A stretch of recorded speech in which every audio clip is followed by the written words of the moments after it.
دوستو آج کی میری ویڈیو ماں کی شان کے بارے میں ہے۔ دوستو خوش نصیب ہوتے ہیں وہ لوگ جن کو اللہ تعالیٰ زندگی میں ایک ایسی نعمت عطا فرماتے ہیں، یعنی میں تو یہ کہوں گا کہ اللہ تعالیٰ انسان کو ایسا انمول خزانہ عطا فرماتے ہیں جو زندگی میں ایک ہی بار ملتا ہے اور اس کا کوئی نعم البدل نہیں ہے، اور وہ خزانہ ہے دوستو ماں۔ ماں کی ممتا کو حرف و لفظ شاید بیان کرنے سے قاصر ہوں۔ ماں کی وضاحت صرف اور صرف اس سے واضح ہوتی ہے کہ خالق کائنات نے جب اپنی مخلوق کے ساتھ تعلق کو ظاہر کرنا چاہا کہ وہ اپنی مخلوق سے کس قدر محبت کرتا ہے، تو اس کی مثال ماں کے پیار سے تشبیہ دیتے ہوئے دی۔ ماں سے پیار اس لیے بھی کہ وہ ہمیں پہلا لفظ سکھاتی ہے، وہ ہمیں جھولی میں لٹا کر احساس کی دولت سے مالا مال کرتی ہے، وہ ہمیں پہلا قدم چلنا سکھاتی ہے، وہ ہمیں لوری کے ذریعے پیار کا درس دیتی ہے۔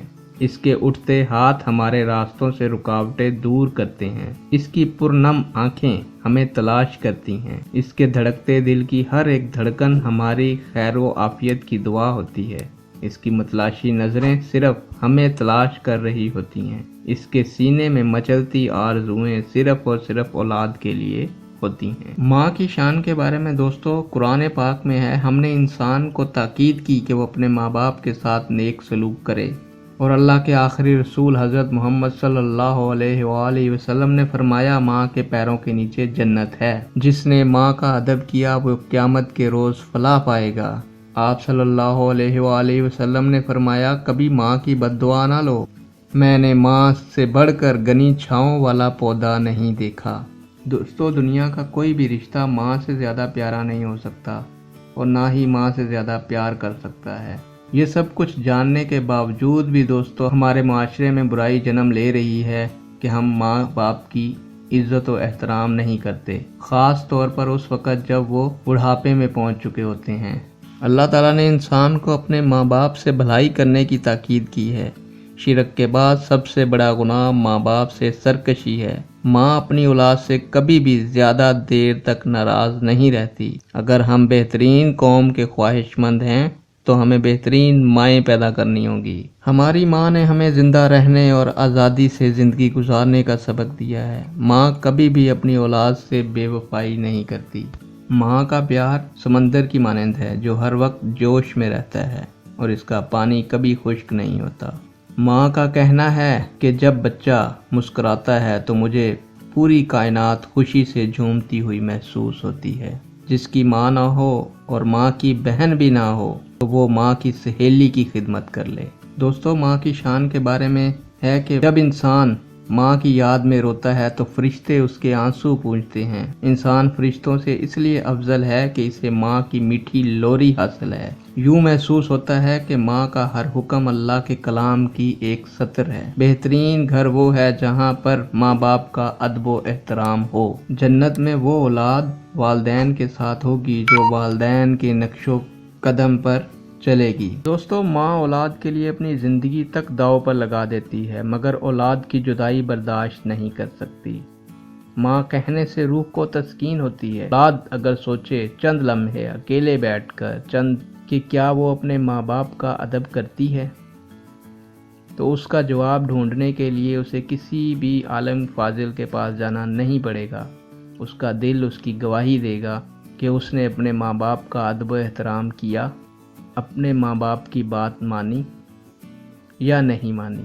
دوستو اولاد اپنی ماں کے حقوق کی ادائیگی کی خاطر کتنے ہی سخت اور مشقت والے کام کیوں نہ کرے، وہ اس کا حق ادا نہیں کر سکتی۔ ماں پل بھر میں وجود کے سارے دکھ چھین لیتی ہے۔ ماں سے محبت کرتے وقت اس کا چہرہ نہیں دیکھا جاتا۔ دنیا میں ایک دروازہ ایسا ہے جو کبھی بند نہیں ہوتا، اور وہ دروازہ ماں کا ہے۔ ماں باپ کی مرضی اور مزاج کے خلاف کبھی کوئی ایسی بات نہ کہو جو ان کو ناگوار گزرے۔ ماں باپ کے جو حقوق ہیں وہ اولاد کے لیے فریضہ کی حیثیت رکھتے ہیں۔ ماں کی خدمت ہی ہماری عظمت ہے۔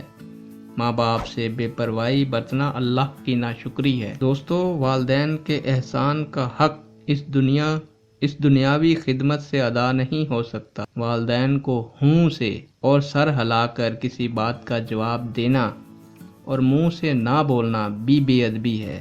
والدین کو نہ بے چین کرنا چاہیے اور نہ ہی جھٹلانا چاہیے۔ ماں ایک ایسی خوشبو ہے جس سے سارا جہاں مہک اٹھتا ہے۔ ماں اللہ کی نعمتوں میں سے سب سے بڑی نعمت ہے، تو کیا وہ لوگ بد نصیب نہیں ہیں جو اس نعمت کی قدر نہیں کرتے اور اس نعمت کے چھین جانے پر زاروں قطار روتے ہیں کہ کاش اللہ ان کو دوبارہ یہ نعمت عطا فرمائے۔ دوستو، انسان خواہ کتنا ہی نیک و پارساز کیوں نہ ہو، لیکن اگر اللہ کو منانا ہے تو اللہ کو ماں کی دعاؤں سے راضی کیا جا سکتا ہے۔ جس گھر میں ماں کی عزت نہیں وہ گھر ضرور برباد ہو جائے گا۔ ماں دکھ اور پریشانی کو ختم کرنے کے لیے اللہ تعالیٰ نے پیدا کی ہے۔ جہاں ماں کا احترام ہوتا ہے وہاں اللہ بھی خوش ہوتا ہے۔ ماں کے بغیر گھر میں برکتیں نازل نہیں ہوتی۔ دوستو، یہ چھوٹی چھوٹی سی باتیں ہوتی ہیں جو ہمیں معاشرے میں سیکھنے سے، وقت گزارنے سے سمجھ آتی ہیں اور کچھ وقت گزر جانے کے بعد سمجھ آتی ہیں، جن کا ہمیں شکوہ یا شکایت ساری زندگی رہ جاتا ہے کہ کاش ہم نے یہ نہ کیا ہوتا، کاش ہم نے وہ نہ کیا ہوتا، یا کاش ہم یہ کر لیتے تو یہ نہ ہوتا۔ اس کاش کا جواب پھر ہمیں ساری زندگی نہیں ملتا۔ دوستو، آپ صلی اللہ علیہ وآلہ وسلم کا فرمان ہے، ماں کی آغوش انسان کی سب سے پہلی درسگاہ ہے۔ ماں کی بد دعا سے بچو، کیونکہ اللہ اور اس کے درمیان کوئی پردہ نہیں۔ ماں زندگی کی تاریک راہوں میں روشنی کا مینار ہے۔ آپ صلی اللہ علیہ وآلہ وسلم نے فرمایا، ماں سے بڑھ کر کوئی بڑا استاد نہیں۔ ماں کی قدر اپنی زندگی ہی میں جان لو۔ ماں کبھی اپنی اولاد سے غافل نہیں ہوتی۔ ماں کی خدمات دیکھ کر اللہ نے جنت اس کے پاؤں تلے بچھائی ہے۔ سچا پیار صرف اور صرف ایک ماں ہی کر سکتی ہے۔ جب تک تمہاری ماں زندہ ہے تمہیں کسی بزرگ سے دعا کرانے کی ضرورت نہیں۔ دوستو، آج کل کی خود غرضی کی زندگی نے ہمیں ہمارے قیمتی رشتوں سے دور کر دیا ہے، جن میں ماں باپ، بہن بھائی، ماموں ممانی، چچا چاچے، کزن، فیملی ممبرز، بھائی۔ دوستو، اللہ تعالیٰ فرماتا ہے، اگر ماں یا باپ یا دونوں بوڑھے ہو جائیں تو ان کو اف مت کہو اور نہ ان کو جھڑک، اور جو ان سے بات کرو تو اس میں ان کی عزت کا لحاظ رکھو۔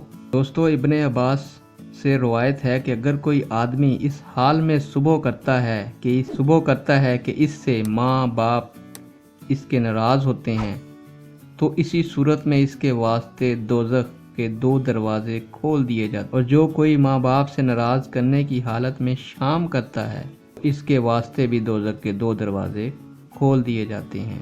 حضرت عبداللہ بن عمر روایت کرتے ہیں کہ پیغمبر صلی اللہ علیہ وآلہ وسلم نے ارشاد فرمایا کہ خدا کی رضامندی ماں باپ کے راضی ہونے میں ہے، اور ماں باپ کو غصہ کرنے میں خدا غصے ہوتا ہے۔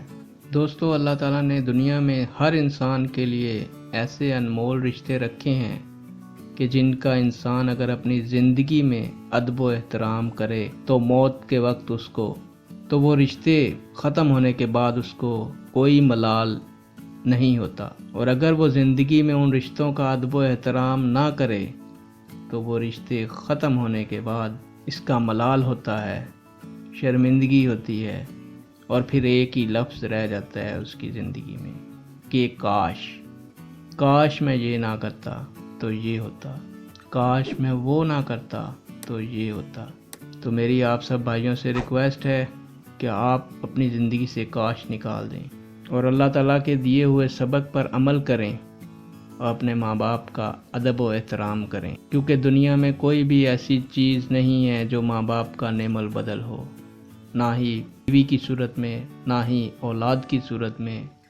بیوی بھی انسان کو اگر اللہ نہ کرے کسی کی بیوی کی وفات ہو جائے تو دوبارہ شادی کرنے سے مل جاتی ہے، ایسے ہی اولاد بھی انسان کو اگر اللہ نہ کرے کوئی حادثہ پیش آ جائے تو دوبارہ اولاد ہو جاتی ہے۔ لیکن ماں باپ کا ایک رشتہ ایسا ہے جو انسان کو اللہ تعالیٰ زندگی میں ایک ہی بار دیتے ہیں اور اس کا کوئی نعم البدل نہیں۔ ماں باپ کے بعد بہن اور بھائی، یہ 2 رشتے ہیں، ان کا بھی نعم البدل کوئی نہیں ہے۔ دوستو، ماں باپ کی شان ان لوگوں سے پوچھیں جن کے ماں باپ نہیں ہیں، یا پھر ان لوگوں سے پوچھیں جن کے ماں باپ تھے اور انہوں نے ان کا ادب و احترام نہیں کیا اور ان پر کیا گزر رہی ہے، یہ وہ لوگ ہی بتا۔ کیوں نہ ہم اپنی زندگی کو پچھتاوا، کاش جیسے لفظوں سے بچا کے رکھیں اور اللہ تعالیٰ کے یہ 2 انمول خزانے اپنے ساتھ لے کر جائیں ادب و احترام کی صورت میں۔ جیسا کہ آپ جانتے ہیں کہ آج کل ہر گھر میں ساس بہو اور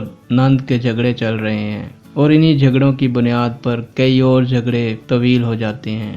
بیٹے ماں باپ کا ادب کرنا چھوڑ دیتے ہیں، اور آنے والی بیٹیاں یہ نہیں سوچتی کہ ان کے بھی ماں باپ ہیں، ان کے بھی بھائی ہوں گے، ان کی بھی بھابیاں ہوں گی۔ اگر ہم انسان صرف یہی سوچ لیں چند لمحے، چند منٹ بیٹھ کر کہ جو ہم کر رہے ہیں کیا وہ صحیح ہے، اور اگر یہی ہمارے گھر میں ہو رہا ہو تو کیا پھر بھی صحیح ہے، تو ہمیں ہر چیز کا جواب مل جائے گا، ہمیں کسی کے پاس جانے کی ضرورت نہیں ہوگی۔ جزاک اللہ۔ مجھے دعاؤں میں یاد رکھیے گا، اگر بات پسند آئے تو شیئر کیجیے گا اور دوسروں تک نیکی کی بات پہنچائیے گا، جس کا اجر و ثواب آپ کو بھی ملے گا، مجھے بھی ملے گا۔ اللہ حافظ۔